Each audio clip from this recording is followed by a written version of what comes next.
Hi hello. നമുക്ക് ഈ ഫ്രെയിമൊക്കെ വാങ്ങുകയാണെങ്കിൽ അത്യാവശ്യം നല്ല റേറ്റ് ആകും അല്ലേ? അതിനിപ്പോൾ എത്ര റേറ്റ് പറഞ്ഞിട്ടാന്ന് പറഞ്ഞാലും എല്ലാവർക്കും ഒന്നും അത് അഫോർഡ് ചെയ്യാൻ പറ്റില്ലല്ലോ. അപ്പോൾ നമുക്കിന്ന് ഈസി ആയിട്ട് ഉണ്ടാക്കിയെടുക്കാൻ പറ്റുന്ന ഒരു ഫ്രെയിം ഉണ്ടാക്കിയെടുത്താലോ? അപ്പോൾ അതിന് വേണ്ടിയിട്ട് നമുക്കിവിടെ കുറച്ച് കട്ടിയുള്ളൊരു പേപ്പർ എടുക്കാവേ. ചാർട്ട് പേപ്പർ എടുക്കുന്നതായിരിക്കും നല്ലത്.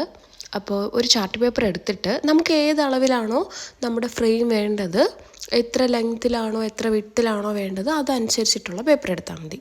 അങ്ങനെ പേപ്പർ എടുത്തിട്ട് നമുക്കിതിൻ്റെ 4 സൈഡിലും ഓരോ സെൻറ്റിമീറ്റർ വെച്ചിട്ട് 4 വരയിട്ട് കൊടുക്കാം. 4 വരയിട്ടിട്ട് ഇനി അതിൻ്റെ 4 സൈഡും നമുക്കൊന്ന് കട്ട് ചെയ്തെടുക്കാം. ഞാനിവിടെ ചെറിയൊരു അബദ്ധം കാണിച്ചിട്ടുണ്ട്, പക്ഷേ എന്നാലും നമ്മുടെ റിസൾട്ടിനെ അത് ബാധിക്കുന്നൊന്നുമില്ല.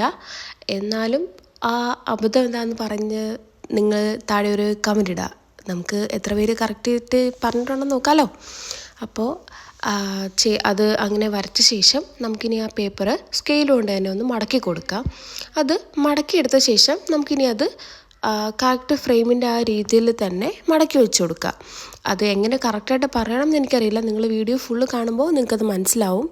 അങ്ങനെ വെച്ച ശേഷം നമുക്കിനി ഇത് ഒട്ടിച്ചെടുക്കാം. അത് ഫുള്ള് ഒട്ടിച്ച ശേഷം നമ്മുടെ ഫ്രെയിം ഓൾമോസ്റ്റ് റെഡിയാവും. ഞാനിവിടെ കാണിച്ച അബദ്ധം എന്താണെന്ന് വെച്ചാൽ അങ്ങനെ അല്ലായിരുന്നു ആ 4 സൈഡും കട്ട് ചെയ്യേണ്ടത്. അപ്പോൾ അത് ശ്രദ്ധിച്ചാൽ മതി.